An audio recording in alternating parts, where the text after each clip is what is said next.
नमस्कार दोस्तों, स्वागत है आपका एक बार फिर से। जी हाँ दोस्तों, एसएससी जीडी के लिए लगातार मैं मैथ के आपके प्रैक्टिस क्लासेस डिलीवर कर रहा हूँ। आप लोग का भी रिक्वेस्ट है सर इसे कंटिन्यू रखिए, क्योंकि आपका 10 जनवरी से पेपर स्टार्ट हो चुका है। तो मैं डेली बेसिस पे दोस्तों इस सेट को डिलीवर कर रहा हूँ। इस चैनल के माध्यम से आप रेगुलर बेसिस पे इसे देखा करें। और दोस्तों पिछले वर्षों पे आधारित प्रश्नों के ही मैथ के प्रश्नों को हम लोग कवर करेंगे। और 100% दोस्तों अति संभावित होंगे। इन सभी प्रश्नों की प्रैक्टिस आपको करनी बहुत जरूरी है, ठीक है। तो पूरा देखिएगा ध्यान से लास्ट तक। शुरू करते हैं सबसे पहले क्वेश्चन से। दोस्तों पहला क्वेश्चन है, बहुत आसान प्रश्न है। पहले देखिए एकदम इत्मीनान से प्रश्नों को पढ़ा करें, आप ऑटोमेटिक आधी बातें तो इसी समझ में आ जाती है। क्वेश्चन कह रहा है दोस्तों, कितने प्रतिशत प्रतिवर्ष साधारण ब्याज की दर पर 1800 रुपए राशि 10 वर्षों में 2700 हो जाएगी। अच्छा, कितने प्रतिशत प्रतिवर्ष की दर पर ना, दर ब्याज दर मतलब हमसे क्या क्वेश्चन पूछ रहा है, हमसे पूछ रहा है रेट ऑफ इंटरेस्ट कितना है, हमको आर की वैल्यू निकालनी है, ठीक है। अब समझिए 10 वर्षों बाद 2700 रुपए हो जाएगी। मतलब दोस्तों ये जो 2700 रुपए है, ये क्या है, ये है दोस्तों मिश्र धन। समझ में आ गया, ये क्या है, ये हो गया आपका मिश्र धन हो गया। अच्छा, अब मिश्र धन मतलब होता क्या है दोस्तों, इसमें आपका मूलधन भी है प्लस इसमें आपका ब्याज भी है। जाहिर सी बात है दोनों होगा यहाँ पे। तो अब देखिए कह रहा है कि कितने प्रतिशत प्रतिवर्ष की साधारण ब्याज की दर पर 1800 रुपए की राशि, मतलब दोस्तों 1800, समझिए इस बात को कि 1800 कोई राशि थी प्लस उसमें ब्याज जुड़ा, इसके बाद दोस्तों ये 2700 रुपए बन गया। जाहिर सी बात है। तो यहां से दोस्तों हम लोग देखिए, क्योंकि हमसे साधारण ब्याज ही पूछा है ना, तो एसआई निकाल सकते हैं। तो एसआई अगर हम साधारण मतलब एसआई का मतलब समझिए कि ये ब्याज है। तो ब्याज कैसे निकालेंगे, अब ये देखिए हमने इस साइड कर लिया, तो 2700 में से इसे माइनस कर लीजिए। 2700 माइनस 1800, तो हमने यहाँ पे ब्याज निकाल लिया दोस्तों। ये कितना हो गया, 900 रुपए ना। समझ में आ गया, क्योंकि ये मूलधन था, हमारा मिश्र धन था, ब्याज भी इसमें जुड़ा हुआ है, मूलधन भी जुड़ा हुआ है। तो ब्याज हमने यहाँ पे निकाल लिया सिंपली। अब हमको फॉर्मूला में रख देना है। तो एस आई बराबर हमारा फॉर्मूला क्या कहता है, P R T divide by 100, यही कहता है। अब यहाँ पे देखिए एस आई हमारा दिया हुआ है 900, ठीक है। पी देखिए यहाँ पे जो हमारा मूलधन है वो कितना है, 1800 रुपए है। रेट ऑफ इंटरेस्ट फाइंड करना है। टी बराबर दिया हुआ है 10 और डिवाइड बाई 100। बस इसको जितना तेजी से सॉल्व कीजिएगा उतने तेजी से इसका आंसर आ जाएगा। डबल जीरो से डबल जीरो इसको माइनस कर लीजिए, इसको भी काट दीजिए, तो हमको लग रहा है 18 पच्चे 90, इधर हो गया आपका 50। इस जीरो से इस जीरो को भी काट दीजिए, आर की वैल्यू निकल के आ गई 5। तो ये दोस्तों रेट ऑफ इंटरेस्ट मतलब परसेंटेज में हो जाएगा। अब हम कह सकते हैं कि 5% प्रतिवर्ष की साधारण ब्याज की दर से 18 वर्ष की राशि 10 वर्षों में 2700 हो जाएगी। तो ऑप्शन नंबर ए इसका सही हो जाएगा, बिल्कुल करेक्ट हो जाएगा। देखिए इस प्रकार से प्रश्न आपकी परीक्षा में पूछे जाएंगे। जो भी मेथड मैं बताऊंगा सुपर टेक्निक के साथ होगा। आप बहुत आसानी से प्रश्नों को समझेंगे और सॉल्व करेंगे। पूरा क्वेश्चन देखिएगा, ठीक है। दूसरे प्रश्नों की तरफ बढ़ते हैं। और दूसरा क्वेश्चन क्या कह रहा है, दो संख्याओं के महत्तम समापवर्तक तथा लघुत्तम समापवर्तक के गुणनफल, मतलब एलसीएम और आपका एचसीएफ का गुणनफल दिया हुआ है 216, ठीक है। यदि एक संख्या 12 है तो इसका इस संख्याओं का अनुपात क्या होगा। अच्छा ठीक है भाई, देखिए इसमें जो होता है दोस्तों फॉर्मूला क्या होता है, इसमें होता है दोस्तों पहली संख्या, ध्यान समझिएगा, गुणे दूसरी संख्या इक्वल टू एलसीएम गुणे एचसीएफ। अगर आपने सॉल्व किया होगा तो आपको ये आइडिया होगा कि इस प्रकार से होता है। तो पहली संख्या गुणे दूसरी संख्या, ठीक है। अब हमको एलसीएम और एचसीएफ दिया हुआ है कितना दोस्तों, ये है आपका 216। और पहली संख्या कितनी दोस्तों, 12, ठीक है। देखिए पहली संख्या 12 दिया हुआ है, दूसरी संख्या को हम x मान लेते हैं, ठीक है। तो x इक्वल टू दूसरी संख्या निकाल लीजिए, यहाँ से क्या करना है, भाग दे दीजिए, ये इधर जाएगा तो 216 डिवाइड बाई 12, ठीक है। अब कट जाएगा, ये कितनी बार में कट जाएगा भाई, 12 कम 12, 12 हाँ ये देखिए हो जाएगा 18 बार में कट गया। तो x की वैल्यू हमने निकाल ली। देखिए पहली संख्या हम जो दिया था, देखिए एक संख्या दिया हुआ है 12, मतलब पहली संख्या दिया है 12 और दूसरी संख्या हमने ढूंढ लिया 18। मैंने रेशियो में क्यों लिखा, क्योंकि यहाँ पे क्वेश्चन अनुपात पूछ रहा है, अनुपात क्या होगा। अभी हमको लग रहा है कट भी जाएगा अगर आप काटेंगे, 3 चौका 12 और सॉरी 2 से कट जाएगा, तो 6 से कट जाएगा, 6 दूनी के 12 और 6 त्रिक 18, तो 2:3 का रेशियो दोस्तों यहाँ पे आ जाएगा। और यहाँ पे ऑप्शन नंबर डी में दिया हुआ है, इसको एकदम करेक्ट आंसर हो जाएगा, ठीक है। चलिए तीसरा प्रश्न देखते हैं। दोस्तों जैसा कि आपको पता है कि एसएससी जीडी एग्जामिनेशन 2023 जो दोस्तों जनवरी 10 तारीख से स्टार्ट हो चुकी है दोस्तों। जी हाँ, 10 जनवरी से स्टार्ट है। आपके लिए दोस्तों टेस्ट सीरीज ला दिया गया हमारी टीम द्वारा। टोटल दोस्तों 51 इसमें दोस्तों आपको मॉक टेस्ट मिलेंगे, सारे एकदम परीक्षा पैटर्न पे आधारित। अति संभावित है दोस्तों। निश्चित तौर पे आपको इसे लेके प्रैक्टिस स्टार्ट करना चाहिए। आप अपनी कमियों को देखेंगे, अपनी गलतियों को ढूंढेंगे, आप देखेंगे 80 क्वेश्चन में कितने अटेम्प्ट कर पा रहे हैं एंड सभी के सोल्यूशन के साथ दोस्तों आपको अवेलेबल कराए गए हैं। तो फटाफट दोस्तों इस टेस्ट को ले लीजिएगा। Most important and expected test series है। सभी दोस्तों मैथ के, रीजनिंग के, जीएस एंड हिंदी के सभी क्वेश्चन जो है अति संभावित है, 2021 परीक्षा पैटर्न पर आधारित है एंड जीएस और 2022 के ही दोस्तों करंट अफेयर्स को कवर किया गया है। दोस्तों अगर आपने एप्लीकेशन डाउनलोड नहीं किया है तो स्टडी हिंदी ऑफिशियल आप डाउनलोड कर लीजिएगा प्ले स्टोर पे सर्च करके, या फिर आप व्हाट्सएप पे इस नंबर पे एसएससी जीडी लिख के भेज देंगे तभी भी आपको मिल जाएगा। देखिए आपका ये टेस्ट सीरीज वाला सेक्शन है, इसमें देखिए सारे टेस्ट आपको अवेलेबल है और आप चाहे तो आप सेपरेट टेस्ट भी ले सकते हैं। जैसे बहुत लोग का मैथ कमजोर होता है तो बस वो मैथ का टेस्ट सीरीज ले लीजिए, बहुत लोग का रीजनिंग का है तो रीजनिंग का ले लीजिए। इस तरह हिंदी एंड करंट अफेयर सारे के सारे दोस्तों एप्लीकेशन पे अवेलेबल है। अगर आपने डाउनलोड नहीं किया तो पहले फटाफट डाउनलोड कर लीजिए और टेस्ट लगाना दोस्तों स्टार्ट कर दीजिए। आपकी परीक्षा जो है दोस्तों 10 तारीख से स्टार्ट है और निश्चित तौर से आपको लेके टेस्ट लगाना स्टार्ट करना चाहिए, जिससे कि अपने अपने आप को देख पाएंगे, इंप्रूवमेंट देख पाएंगे, आप क्या कमी है उनको देख पाएंगे। तीसरा प्रश्न भी आसान है, क्वेश्चन को देखेंगे ऑटोमेटिक आपको समझ में आएगा, आंसर कर लेंगे। एक दुकानदार 46 रुपए की एक वस्तु को 8% के नुकसान पर बेचता है। मतलब उसको जब वो दुकानदार बेचता है तो 8% का घाटा हो जाता है। मतलब वो वैल्यू जो थी पहले 100% की थी, लेकिन भैया उसने 8% कम कर दिया, मतलब 92% की वैल्यू उसने सेल की है 46 रुपए में। जाहिर सी बात है उसको नुकसान हुआ। तो 92% यहाँ पे देखिए हो गया 46 रुपए के बराबर। समझ गए इस बात को, आगे बढ़ते हैं। तो 6% लाभ के लिए वस्तु का विक्रय मूल्य दोस्तों क्या था? तो इस पे हमको 6% चाहिए। तो पहले देखिए यहाँ पे हमको उसका एग्जैक्ट वैल्यू निकालना पड़ेगा, क्योंकि ये जो 46 वैल्यू दिया हुआ है ये तो 92% दिया हुआ है। तो 100% निकालने के लिए क्या करेंगे, इस 92 का डिवाइड करके 100 का भाग देंगे। तो 46 गुड़े 46/92 गुड़े 100, ठीक है। तो ये इसकी 100% वैल्यू निकल गई। लेकिन इसी पे कह रहा है कि इसको 6% का लाभ भी चाहिए। तो क्या करेंगे हम, इस कैलकुलेशन कर सकते हैं यहाँ पे, लेकिन अगर हम थोड़ा इजी कर सकते हैं इसको, क्योंकि हमको 6% का लाभ चाहिए। तो 106, क्योंकि 6 से ज्यादा हो गया। अगर घाटा होता तो हम 92 निकालते, लेकिन लाभ चाहिए। देखिए लाभ चाहिए मतलब 100 से प्लस में जाएगा, ठीक है। अगर हानि चाहिए तो 100 से माइनस में जाएगा। तो देखिए 106 डिवाइड बाई 100, बस यही हमको निकालना था। इसको सॉल्व कीजिए, इसको काटेंगे तो आपका देखिए 100 से 100 चला गया। हमको लग रहा है कि 6 दूनी 12, इसको काटेंगे 2 बार में डायरेक्ट चला जाएगा। और इसको काटेंगे 2 पचे 10 और 2 तिहाई 6, 53 आ गया यहाँ पे। तो यहाँ पे दोस्तों 6% लाभ के लिए जो वस्तु की जो विक्रय मूल्य होगी वो कितनी हो जाएगी, वो 53 रुपए हो जाएगी। समझ में आया? कौन सा ऑप्शन दिया हुआ है? ऑप्शन नंबर डी दिया हुआ है और यही इसका एकदम परफेक्ट और करेक्ट आंसर हो जाएगा, ठीक है। तो देखिए इसी प्रकार से लगाइए, प्रैक्टिस कीजिए। मैं डेली आपको क्लासेस डिलीवर कर रहा हूँ चैनल के माध्यम से और रोज आपको एक दो क्लासेस मिलेंगी। इस पे बस मैथ की ही क्लासेस आपको मिलेंगी लगातार, ठीक है। नेक्स्ट देखिए क्वेश्चन अगला। राम एक काम को 5 दिनों में कर सकता है, जबकि हरि अकेले वह काम 6 दिनों में कर सकता है। यदि वो दोनों साथ मिलकर काम करें तो कितने दिनों में कर सकते हैं? टाइम एंड वर्क का बहुत इजी प्रश्न है ये, ठीक है। तो देखिए यहाँ पे हम कर लेते हैं भैया राम। राम किसी काम को कितने दिन में कर सकता है? ये 5 दिन में कर सकता है। और हरि जो है उसी काम को कितने दिन में कर सकता है? 6 दिन में कर सकता है। तो इन दोनों का एलसीएम क्या हो जाएगा? 6 पंजे 30। ये दोस्तों क्या निकल के आ गया? 30 दोस्तों निकल गया आपका पूरा काम, ठीक है। पूरा काम हमने निकाल लिया। तो हम एक दिन में काम निकालने के लिए क्या करेंगे, इसका इसमें भाग दे दीजिए। 5 का आप 30 में भाग देंगे कितना हो जाएगा? 6 आ जाएगा ना, 6 पंजे 30। और 6 का 5 में देखिए ये डी लिखा है ना, दिन है, ठीक है।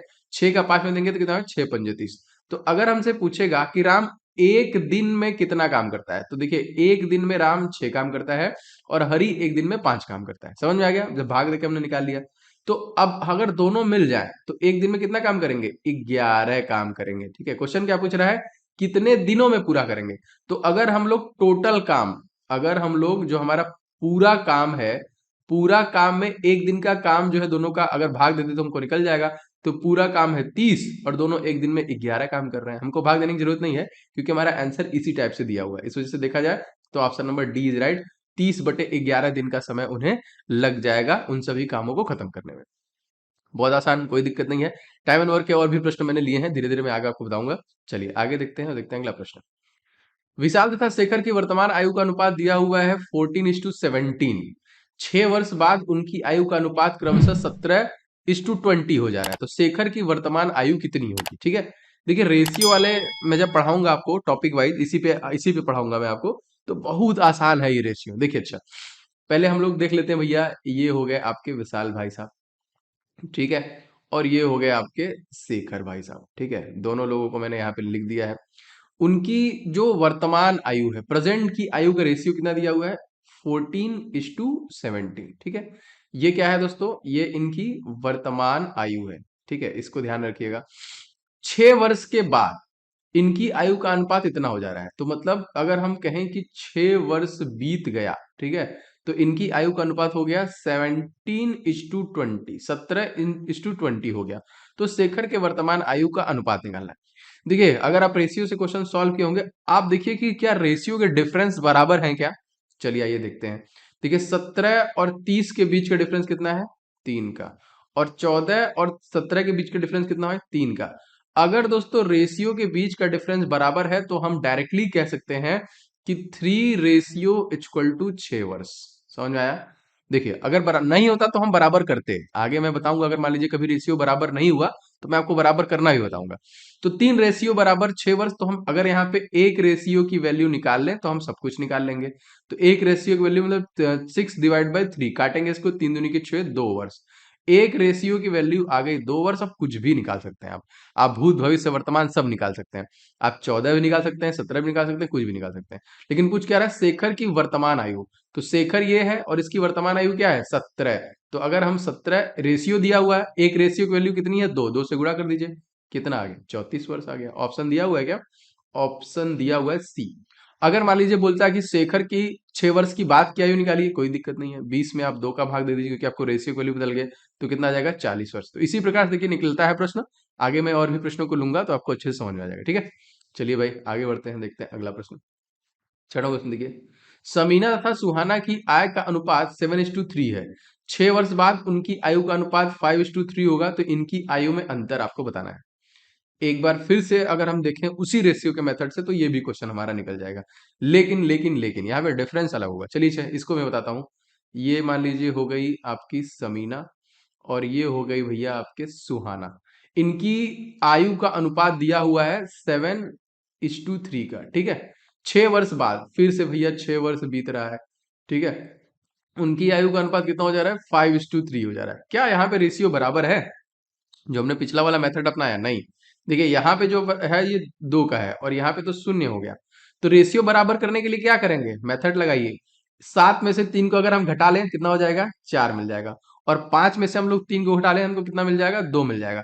इनका कर लीजिए क्रॉस मल्टीप्लीकेशन, फिर रेशियो आपका बराबर हो जाएगा। देखिए, अगर 2 का गुणा हम ऊपर करें, कितना हो जाएगा, 7×2 = 14, और ये हो जाएगा 3×2 = 6, और 4 का नीचे करें तो 5×4 = 20 हो जाएगा, और हो जाएगा 4×3 = 12। अब देखिए इन दोनों का रेशियो क्या बराबर है। देखिए यहाँ पे भी 6 का डिफरेंस हो गया, और यहाँ पे भी 6 का डिफरेंस हो गया। तो अब यहाँ पे हम लोग आसानी से जब रेशियो में परिवर्तन किए हैं, तो हम निकाल सकते हैं वर्षों को।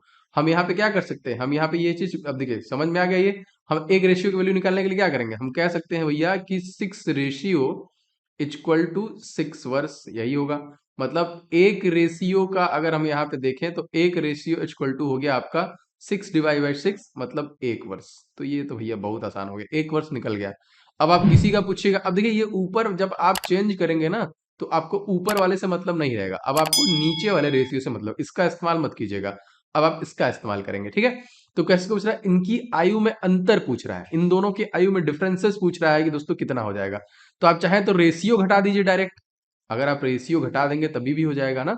तो इनकी आयु में अंतर अगर देखा जाए, तो अब यहाँ पे अगर हम 14 में से 6 रेशियो घटा दे, तो कितना हो जाएगा, 8।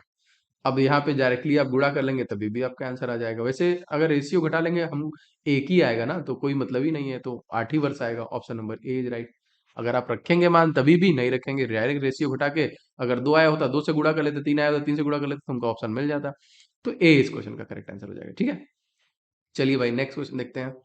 और अगला क्वेश्चन देखते हैं, बहुत आसान प्रश्न है। क्या है, रवि और सुमन के वेतन 2:3 के अनुपात में है। यदि प्रत्येक के वेतन 3,000 की वृद्धि हुई है, तो इनका अनुपात हो जा रहा है भैया 35:50 का। वही निकालते हैं। ठीक है, तो ये हो गए भैया आपके रवि हो गए, और ये हो गए आपके सुमन हो गए। इनका पहले जो रेशियो था वो 2:3 का था, लेकिन जब इनकी वृद्धि हुई, वेतन में बढ़ोतरी हुई, तो ये हो गया भैया 35 रेशियो आपका 50। हम चाहे तो इसे छोटा कर सकते हैं, लेकिन कोई दिक्कत नहीं है, हम अभी इसको इसी तरह रहने देते हैं ना, 5 से तो कटेगा ही है। रेशियो हम कर सकते हैं, लेकिन हम इसको इसी तरह रखते हैं। देखिए, अब यहाँ पे अगर हम दोनों का डिफरेंस देखें तो कभी जीवन में समान नहीं होगा ना। और यहाँ पे वृद्धि कितनी हुई है, 3,000 रुपए का, इसको भी अपने दिमाग में रखिएगा ना, ये रुपयों में दिया हुआ है। तो यहाँ पे डिफरेंस हो गया आपका, एक का डिफरेंस हो गया, और यहाँ पे डिफरेंस जो हो गया दोस्तों, ये 15 का डिफरेंस हो गया। समझ में आया? हम क्या करेंगे, क्रॉस मल्टीप्लीकेशन करेंगे रेशियो को बराबर करने के लिए। तो 15 दूनी का हो गया आपका 30, और 15 तिया हो गया आपका 45। ठीक है, अब एक है ऊपर, तो ये तो पूरा उसी तरह लिखा जाएगा, ये हो गया आपका 35 और ये हो गया आपका 50। अब देखिए, अब यहाँ पे भी 5 का डिफरेंस दिख रहा है और यहाँ पे भी 5 का डिफरेंस दिख रहा है। तो पुराने वाले मेथड के हिसाब से अगर हम देखें तो 5 रेशियो इक्वल टू हमको निकल के आ गया 3,000 रुपया। तो एक रेशियो की वैल्यू हम फटाक से निकाल लेते हैं। तो एक रेशियो की वैल्यू हो गई आपका 3,000 डिवाइड बाई 5, काटिएगा 5 छक्का 30, आ जाएगा आपका 600 रुपया। तो एक रेशियो की वैल्यू 600 रुपया। अब आप कुछ भी निकाल सकते हैं, जैसे ही एक रेशियो की वैल्यू निकली आप कुछ भी निकाल सकते हैं। अच्छा, अब हमसे पूछा क्या है, सुमन का नया वेतन। सुमन का नया वेतन क्या है, अगर देखिए यहाँ पे तो सुमन का नया वेतन 50 है ना। ऊपर वाली रेशियो से हमें कोई मतलब नहीं है, वैसे तो कोई दिक्कत नहीं है, लेकिन यही होगा। तो आप कीजिएगा 50 में कर लीजिए भैया, 600 का गुणा कर लीजिए, आपका आंसर आ जाएगा। देखिए 5 छक्के 30, ये हो गया, 1 2 3 शून्य लगा लीजिए भैया, इनका जो वेतन हो गया भैया हो गया 30,000 रुपए। ऑप्शन नंबर सी में दिया हुआ है और यही इस क्वेश्चन का करेक्ट आंसर हो जाएगा। कोई दिक्कत नहीं होना चाहिए, बहुत आसानी से प्रश्न भी आप लोगों ने लगा लिया है। ठीक है, चलिए भाई आगे देखते हैं। क्वेश्चन नेक्स्ट देख देते हो। एक परीक्षा में गणित में 66% और अंग्रेजी में जो कि 70% अभ्यर्थी उत्तीर्ण हुए हैं। यदि 20% अभ्यर्थी दोनों विषयों में अनुत्तीर्ण हुए हैं और 350 अभ्यर्थी दोनों विषयों में उत्तीर्ण हुए हैं, ठीक है, तो अभ्यर्थी कितने हैं जो परीक्षा में बैठे हैं। कोई दिक्कत नहीं है, ये भी प्रश्न लगाने का एकदम सिंपल तरीका है। पहले क्या बोला है, जितने भी परसेंटेज हैं उनको जोड़ के अगर हम माइनस कर लें, ठीक है, तो हम क्या निकाल सकते हैं, अगर हम सभी को माइनस कर लें तो हम परसेंटेज वैल्यू फाइंड कर, जैसे जैसे देखिए 100 में 66%, ठीक है, प्लस आपका 70%, प्लस आपका 20%, इन सभी को जोड़ के आप 100% में से माइनस कर लीजिए, तो कितना आ जाएगा 156%, और ये हो जाएगा माइनस 100%। मतलब हम लोग यहाँ कह सकते हैं यहाँ पे 56% निकल के आ गया। और ये 56% दोस्तों किसके बराबर है, ये 56% किसके बराबर है, अगर देखा जाए तो 350 के बराबर है ना। अच्छा, एक चीज समझिए कि यहाँ पे 56% इक्वल टू 350 एग्जैक्ट वैल्यू आ गया। मतलब जो दोनों विषयों में पास थे वो अभ्यर्थी, वो 350 जो थे 56% थे। तो अगर हम यहीं पे 100% इसका निकाल लें तो हमको दोस्तों क्या मिल जाएगा, हमको क्या मिल जाएगा, हमको मिल जाएगा सभी अभ्यर्थी। कितने ऐसे अभ्यर्थी थे जो परीक्षा में बैठे थे, तो सिंपल 350 कर लीजिए, डिवाइड बाई 56 कर लीजिए, इंटू कर लीजिए 100, ये इसको कैलकुलेट करेंगे, जितना आंसर आएगा आपका वही आंसर सही हो जाएगा। इसको कैलकुलेट करेंगे आपका 625 आपका आएगा। और इतने ही टोटल दोस्तों अभ्यर्थी थे जो परीक्षा में बैठे थे। सिंपल कैलकुलेशन से निकल जाएगा। ऑप्शन नंबर डी इस क्वेश्चन का बिल्कुल करेक्ट हो जाएगा। ठीक है, चलिए नेक्स्ट क्वेश्चन देखते हैं। अगला क्वेश्चन है आपका क्वेश्चन दोस्तों दिया हुआ है कि दो पाइप है ए और बी क्रमशः 12 मिनट और 15 मिनट में एक टैंक को भर सकते हैं। एक आउटलेट पाइप सी भी खोला जाता है तो तीन पाइप एक साथ टैंक को 10 मिनट में भर सकते हैं।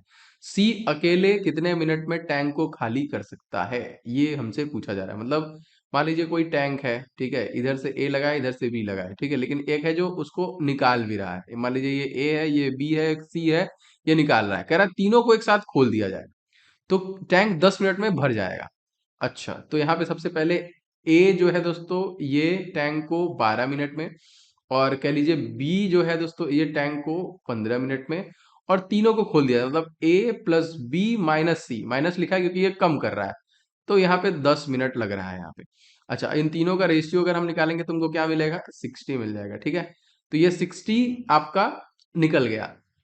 ये टैंक का टोटल एक तरीके से कह लीजिए लीटर हो गया, जितने भी हैं यहाँ पे। ठीक है, अब यहाँ पे 12 मिनट है, तो जाहिर सी बात है ये एक मिनट में कितना भरेगा, एक की अगर हम बात करें दोस्तों, तो यहाँ पे अगर हम देखें तो 12 पंजे 60, ये हो जाएगा आपका 5, 15 चौका 60 हो जाएगा आपका 4, और ये 10 है तो ये हो जाएगा आपका 6 हो जाएगा। ठीक है, देखिए ये हमने यहाँ से निकाल दिया।